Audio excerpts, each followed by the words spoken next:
Hi, I'm Matt Reynolds. I'm the editor of Packaging World magazine, back with another edition of the End of the Line podcast, where my colleagues and I get together on a Friday afternoon and kind of talk about what we've seen come across our desks, what might have pinged our radar over the course of the last week, and see how it all fits together.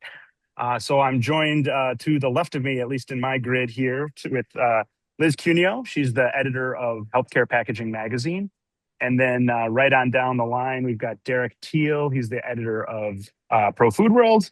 And then always faithful Sean Riley, who is the editor of OEM Magazine and another podcast host, among many other hats he wears at PMG. So welcome, everybody. How was the week? Super. Good. Yeah, it's really Fantastic. smoky. I don't know. I am in Bethesda, Maryland right now, where the Minnesota and Canadian fire smoke has finally arrived.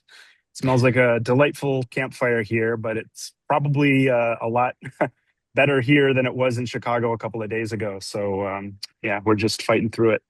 Yeah. Normally we would say ladies first, and that is our tradition. But there is a theme that we've in our discussion that seems to be coming up quite a bit, and that is about the next generation of packaging and processing talent, about being able to train people up to have not only the traditional mechanical skills, but next generation skills that they're going to need to operate next generation equipment and be able to package products and process food and beverages in a neat and tidy way. So Sean and Derek, whoever wants to take the ball and run with it, I think you had a few examples of this.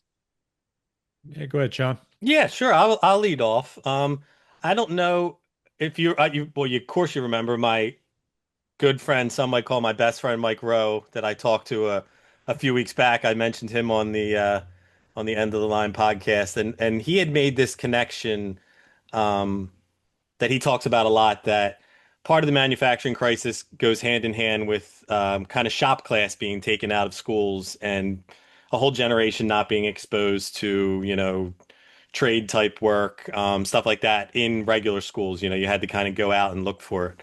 And actually, this story's from PMMI. Maria Ferrante actually worked on it. And it's about this new program or newer program called Roots Education. Hmm. And it's this unique education program. I think it's in about 100 schools so far. Elementary schools, high schools, technical schools, trade schools, kind of across the gamut. And the whole idea behind it is they work with industry to bring machinery and technology and basically the whole career path into the schools. So the way I kind of look at it is, if you almost thought of like if Ford had brought stuff into schools to teach people how to work in the Ford plants back when like the auto industry heyday. I mean, they could even do something like that today, I guess. But if they brought that stuff in to kind of teach auto class back when, they had auto repairs in class, they have this, and they do it for different topics in different regions. Like in Texas, they do it for oil and gas, obviously, because that's the big manufacturing down there. So PMMI has kind of gotten together with them and some PMMI members to provide equipment and mechatronics type solutions that are going to teach kids and kind of expose them to a packaging and processing sort of career path. I mean, it's not going to be exactly that, but it's going to give them an idea of, this might be something I could be interested in working on as a career without it just being something that they read about in a magazine. They're obviously also experiencing it. Um, I could see it really being a big thing in the obviously like the Chicago, the Midwest, where there's a concentration, a regional sort of hub of food and beverage, places like that that would have this machinery and stuff like that in their classes in school, learning on it, and then go right into those different kinds of um, industries. And so far, they've had success with it. They've had people go right from the classes into jobs at Amazon, jobs at Amcor, which is touches on packaging. Um, and the main things they teach them are Industry 4.0, safety and mechanical foundations, equipment installation and robotic programming, which kind of goes across all industries. And then basically technical communication and leadership so that they can come in if and be kind of even more skilled than some people that might have already been working there. It's kind of like a leadership training part that's tied into it. So I just thought it was a very unique way of the industry sort of going in and trying to solve this problem versus just waiting for kids to come out of school and kind of know how to fix it. Yeah, I always hear that being shown a real world application of what you're learning kind of shows them the path or lights the path.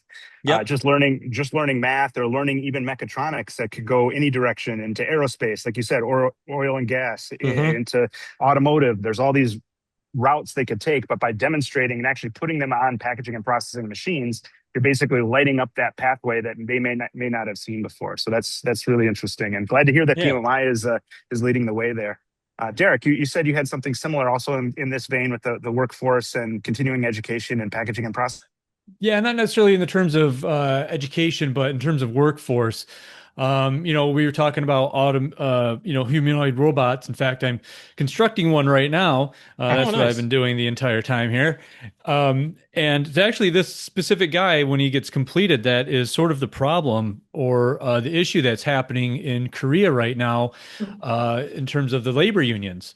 They are very concerned about what's happening, or about Hyundai owns Boston Dynamics, and Hyundai workers are currently in the process of striking, and in part of their demands are concerns regarding humanoid robots coming into the factory and taking over their jobs, or they're working in something where even if humanoids do come in, that they get compensated in some way for the humanoid robots coming in. And the whole point I'm bringing this up, even though it's automotive, is that, processing and packaging, are looking toward the automotive fields or other fields like automotive to see where they go with this. And labor is definitely a concern. Like, you're bringing in a humanoid robot to a unionized factory. So what's going to happen with that? Like, what sort of blowback or pushback is happening? And so or going to happen. And so the whole point of looking at this is, I think, going to have a direct impact, or eventually have a direct impact on food and beverage processing in the U.S. At least it's going to set some sort of precedent that other companies might want to follow or set the playbook, because this is very, uh, you know, untrod territory right now, and so it's up in the air, and it's just interesting to see what might happen with this and how it might be dealt with. So that's pretty much what I had. I know our ex-resident expert isn't on today, but Right. um, yeah, some jerk is. Somewhere Casey Flanagan's ears are ringing. He is Yeah. our Yeah. resident AI and well, specifically humanoid robot Yeah, expert. But yeah, yeah. I can see the ramifications. Not just, I mean, you said that's kind of the microcosm of automotive, but that could spill over into all of our industries. I Yeah. can imagine. Yeah, and Casey's not here because some jerk is making him do something else right now. I don't know who that would be. Everybody's got a Sounds like boss. a real tyrant. Yeah, He is. He's terrible. yeah. God.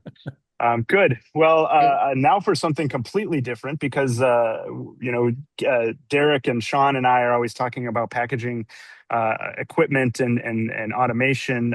Liz sometimes gets to play on some of the more fun areas that are outside of the fast moving consumer goods and food and beverage, and everything's going at a mile a minute into some more unique projects. And Liz, you were telling me about something about home healthcare and how packaging plays a role.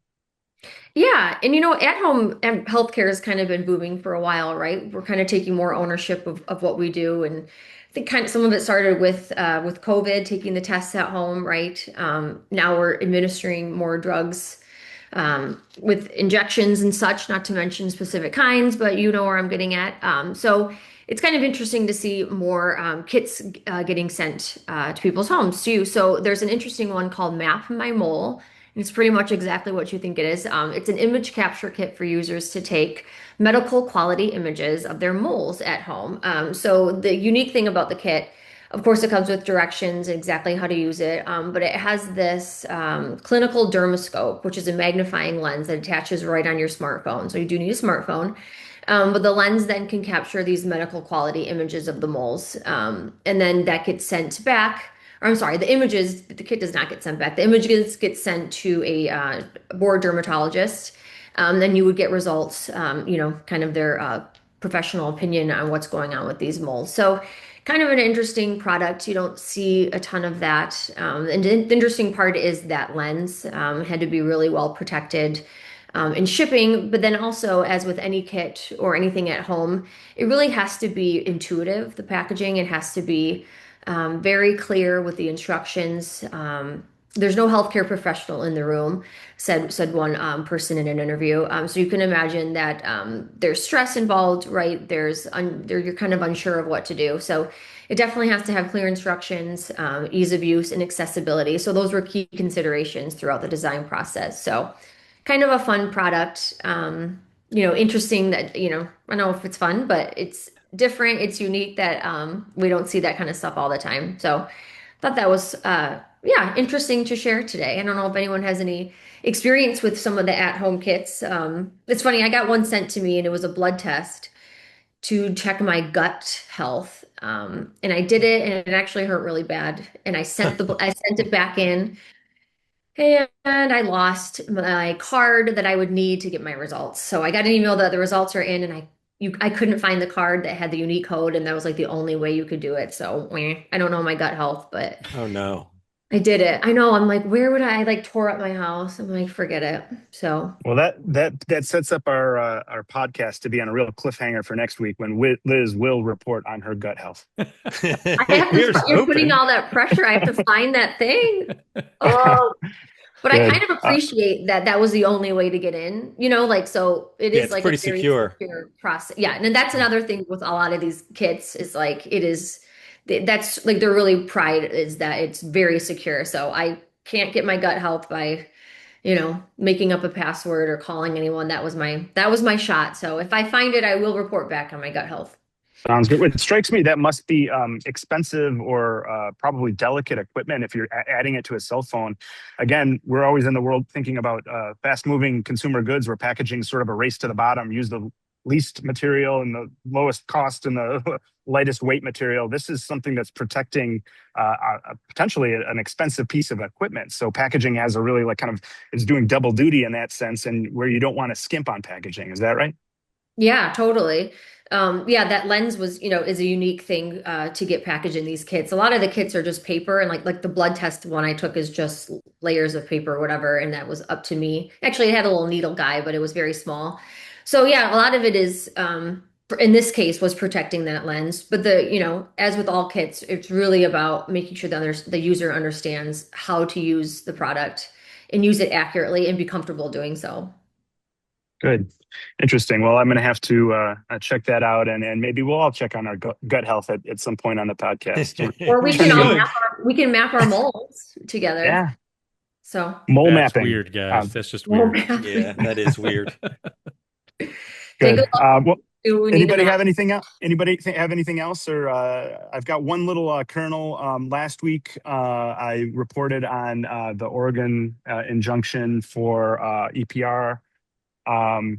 Specific for a small subset of the producers, obligated producers there for the distributor side. That's still ongoing, but somewhat related, at least tangentially related. There was another injunction this week, this time against SB 343 in California that was better known as the Truth in Labeling Law and what you can put on a package, whether it's the chasing arrows, the official chasing arrows from How to Recycle, or some, let's say, less well affiliated versions of that, because anybody can slap chasing arrows on anything. And some of the California requirements to make sure it fills what they call the 60-60 recyclability threshold, where you have access to, or 60% of California has access to it. So I wouldn't say stop your plans to redesign your packaging yet. This is just a preliminary injunction. But I would say from a wider zoom out perspective, sort of like Oregon, anytime there's any kind of uncertainty that tends to stifle or slow down some of the train that's left the station in terms of package redesign. Most folks on the brand side that I talk to say it's not time to slow things down. You're still working towards this goal. Don't pump the brakes yet. This is all going to take years to figure out. But interesting to see this heightened degree of uncertainty around some of the EPR and some of the sustainability and truth in labeling laws in honestly in the nation's biggest state and the state that the tail that wags the dog in California. So ongoing coverage for in Packaging World on that coming next week. Awesome. Anything else? Everybody else dealing with the smoky weather? Everybody's inside except for me. Yeah, they told us not to go outside in Philadelphia today. Yeah. You'll just drop dead. I'm only a few miles south of you, Sean, and I did not take that advice. I didn't hear that advice, hence I did not take that advice. So I'm going to head inside now. Everybody have a great weekend. Enjoy your time, and we will talk to you next week in another edition of the not Through the Line, the End of the Line podcast. We'll get it right one of these weeks. Thanks, everybody. Bye. Bye. Bye.